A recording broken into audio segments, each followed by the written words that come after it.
आप सभी का सेरिकल्चर दुनिया में पुनः हार्दिक अभिनंदन है। और मैं साथ ही स्वागत करना चाहूंगा अपने साथ जुड़े टेक्निकल एक्सपर्ट श्री रोमिल पांडे जी का। और साथ ही हमारे साथ जुड़ी हैं श्रीमती बिंदिया जी, आपका भी बहुत बहुत हार्दिक अभिनंदन। आज हम बात करने जा रहे हैं, जैसा कि आप मेरे साथ देख रहे होंगे, यहाँ पर ये बहुत सारा सफेद सफेद कुछ रखा हुआ है। अब तो सभी लोग जान गए जो हमसे जुड़े हुए हैं कि ये रेशम का कोया है। और इसका सफेद कलर आपको बता रहा होगा कि कितना सुंदर है ये, मतलब आदमी अट्रैक्ट हो रहा है भाई साहब, इसको बिना देखे आप रह नहीं पाएंगे, कुछ ऐसा सा महसूस हो रहा है। और ये यहां पर आप देख रहे हैं कि 3 ट्रे हैं, एक ये रखी हुई है और बगल में ही एक ये ट्रे है जिसमें आप कुछ वैसी ही चीज देख रहे हैं। और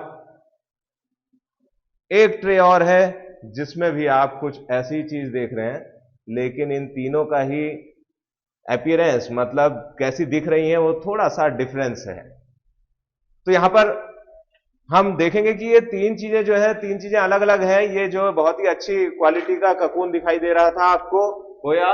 और फिर हम दूसरी ट्रे में ले गए तो जिसको हम लोगों ने सुना है डबल डबल कोया, डबल ककून, उस तरीके की चीज दिख रही थी। और एक तरफ डैमेज्ड ककून। हम सुनते आए होंगे इस चीज को, लेकिन आज हम जानना चाहेंगे कि इनमें क्या अंतर है, कैसे देख करके हम ये पहचान सकते हैं कि कौन सा अच्छा खोया है और कौन सा डबल खोया है और कौन सा डैमेज खोया है, और इसके क्या फायदे या नुकसान है, क्या हमें इसके लिए सावधानियां बरतनी चाहिए मैनेजमेंट में। रोमिल जी। धन्यवाद सर। जैसा कि हमने काफ़ी चर्चा करी है कि अगर उचित तरीके से कीट पालन होगा तो उसका जो उत्पाद होगा यानी कि जो रेशम कोया बनेगा वो भी अच्छा बनेगा। इस प्रक्रिया में हम दूसरी फसलों में भी देखते हैं, जैसे किसी फल की बात करते हैं कि जो फल होता है, जैसे सेब की बात करें, जो अच्छी श्रेणी का सेब होगा वो दिखने में बहुत अच्छा होगा और उसको देखते ही ये पता चल जाएगा कि ये एक अच्छे आकार का फल या उत्पाद है और उसकी मार्केटिंग भी उसी हिसाब से होगी। यहाँ पर जो ये 3 श्रेणी की बात करी गई उसमें ये जो ये श्रेणी है इसको बोल रहे हैं हम रीलिंग ककून। रीलिंग ककून मतलब जो अच्छी उच्च गुणवत्ता का ककून है। अब उच्च गुणवत्ता का ककून मतलब क्या? क्योंकि हम जानते हैं कि एक तो इसको जब पाला गया था, उसके बाद जब इसमें रेशम बनाने की प्रक्रिया यानी कि माउंटिंग कराई गई, तो उसमें एक बेहतर प्रयास करा गया कि इसको उचित तरीके से माउंटेज में रखा गया होगा और उसको पर्याप्त आकार मिला होगा, जिससे कि इसने एक, देखिए सब एक ही तरीके का कोया है, सबका आकार लगभग एक जैसा है, डंबल शेप यानी कि एक डंबल के आकार का है। तो ये इस तरह का कोया एक आदर्श कोया माना जाता है। साथ ही इसमें अगर हम थोड़ा सा दबा के देख रहे हैं तो ये एक कॉम्पैक्टनेस, एक ठोस ठोस तरीके का है, यानी कि इसमें रेशम की मात्रा भी बहुत ज्यादा है। और क्योंकि हम जानते हैं कि इस सारी चीजों का उपयोग आगे धागा बनाने में, उसके बाद कपड़ा बनाने में किया जाता है, तो इस तरह का कोया जिसमें कीड़े ने अच्छी तरीके से एक उचित आकार का रेशम कोया बनाया है, उसमें क्योंकि रेशम की मात्रा बहुत ज्यादा है और जब इससे धागा बनाने की प्रक्रिया होगी तो एक उच्च गुणवत्ता का धागा इससे प्राप्त होगा। जिन मशीनों में ये चलाया जाएगा कोया, वहां से इसमें मैक्सिमम ज्यादा से ज्यादा मात्रा में इससे रेशम का धागा प्राप्त किया जाएगा।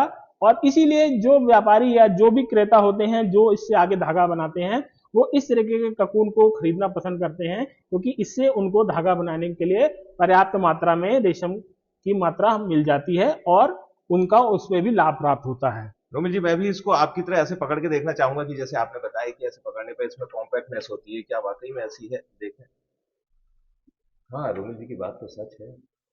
ये अच्छी क्वालिटी का है, यानी कि इसकी एक ये पहचान भी है कि आप इसे हल्के ऐसे दबाएंगे तो इसमें कॉम्पैक्टनेस नजर आ रही है, ढीला नहीं है, ऐसे दब नहीं जा रहा है आसानी से। जी हाँ, इसकी और इसकी तुलना जब हम दूसरी श्रेणी के ककून से करेंगे तब हमें ज्यादा इसका अनुभव होगा। लेकिन लेकिन लेकिन यहाँ देखिए, अब तो ये तो उससे भी मोटा आपको दिखाई दे रहा है। ये श्रेणी तो देखने में ऐसी लग रही है कि अरे ये तो बहुत अच्छा बना है, ये तो मोटा मोटा सा आपको रेशम कोया दिखाई दे रहा है।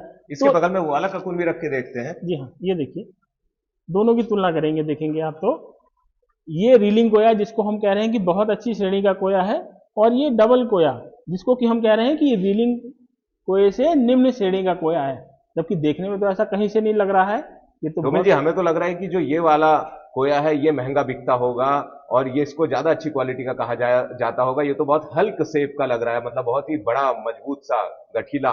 और ये इसके सामने थोड़ा छोटा दिख रहा है। जी हाँ, जी हाँ, देखिए कोई भी जो इसकी जानकारी नहीं रखेगा वो शायद ऐसा ही सोचेगा, लेकिन क्योंकि हमने बताया कि ये बना क्यों होगा, एक तो ये बना तब होगा जब माउंटेज में बहुत अधिक संख्या में कीड़े रखे गए होंगे और उनको जगह नहीं मिली होगी, और उन्होंने आपस में एक दो दो कीड़ों ने मिलकर इस तरीके के रेशम कोए का निर्माण कर दिया होगा।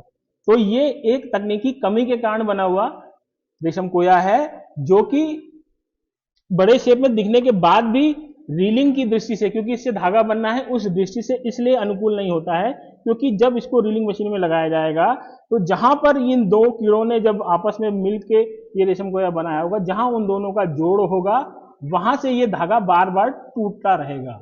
और टूटने पे क्या होगा, देखिए रेशम के धागे की या रेशम के कपड़े की पहचान क्या होती है कि वो बहुत स्मूथ होता है, उसका टेक्सचर बहुत अच्छा होता है, वो दिखने में बहुत स्मूथ होता है, बिल्कुल बिल्कुल फील ऐसी आती है कि कोई बिल्कुल मुलायम सा कपड़ा पहना है। लेकिन जब इस तरह से धागा टूटने के कारण या इसमें जब रीलिंग के कारण इसमें बार बार धागा टूटेगा, जब उसमें गांठ लगेगी तो वो उसकी स्मूथनेस खत्म हो जाएगी और वो एक उतनी अच्छी श्रेणी का धागा नहीं बन पाएगा।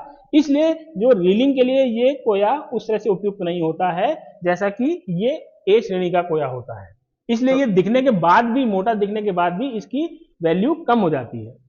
तो इसका मतलब मैं रोमित जी एक चीज सच्चाई आपके साथ जो मतलब मैंने सुना है कि सच है या झूठ है, तो इसका मतलब यह है कि ये जो धागा है ये कीड़े के द्वारा जब बनाया गया है, ये वाला ककून, और ये एक मैं लेता हूं जो दूसरा आपने बड़ा वाला दिखाया डबल ककून, तो ये जो सिंगल वाला ककून है ये शायद एक ही सिंगल धागे का बना हुआ है, सिंगल थ्रेड का बना हुआ है जी ये जी पूरा का पूरा। जी जी जी और लंबाई भी मुझे ऐसा लगता है कि इसकी जो मैंने सुनी है कि 1000 से 1500 मीटर तक एक धागे की लंबाई हो जाया करती है। निश्चित तौर पर ऐसा ही होता है।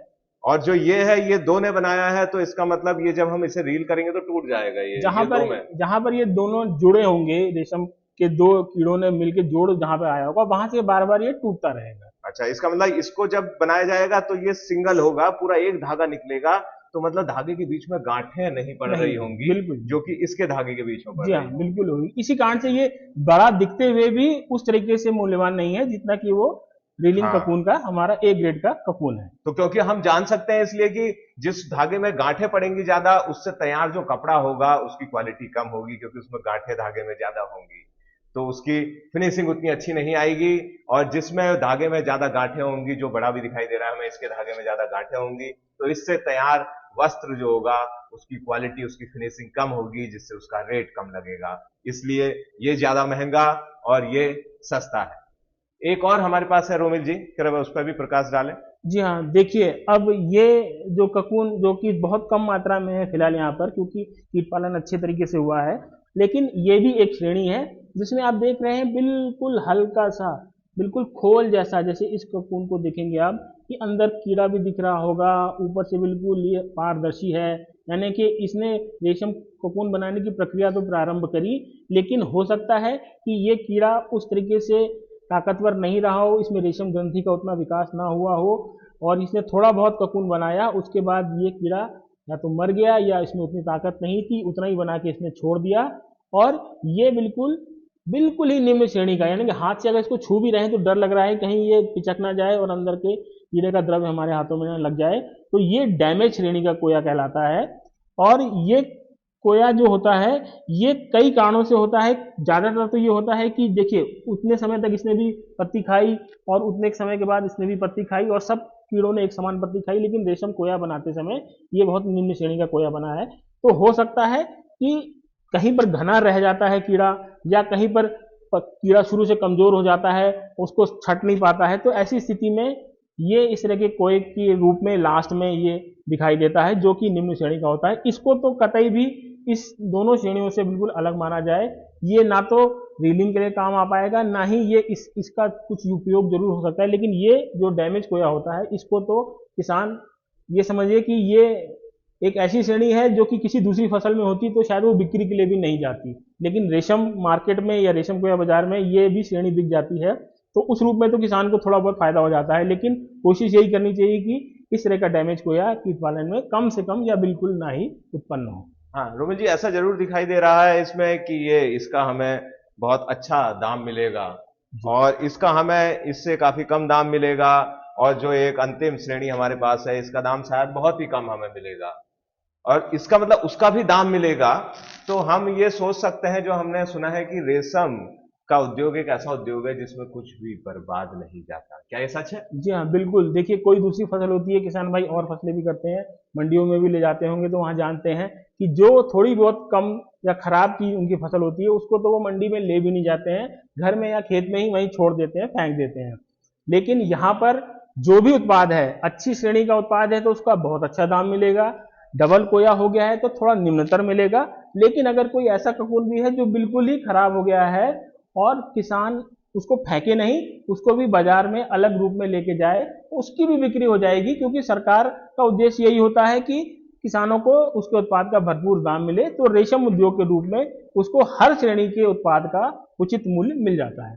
रोमिल जी, मैं तो बताऊं, ये इतना सफेद और इसका ऐसा फाइन लस्टर इसका दिखाई दे रहा है और कलर दिखाई दे रहा है, चमकता हुआ ऐसा दिखाई दे रहा है, मेरा तो मन कर रहा है इसे अपने कमरे में सजा करके रख लूं।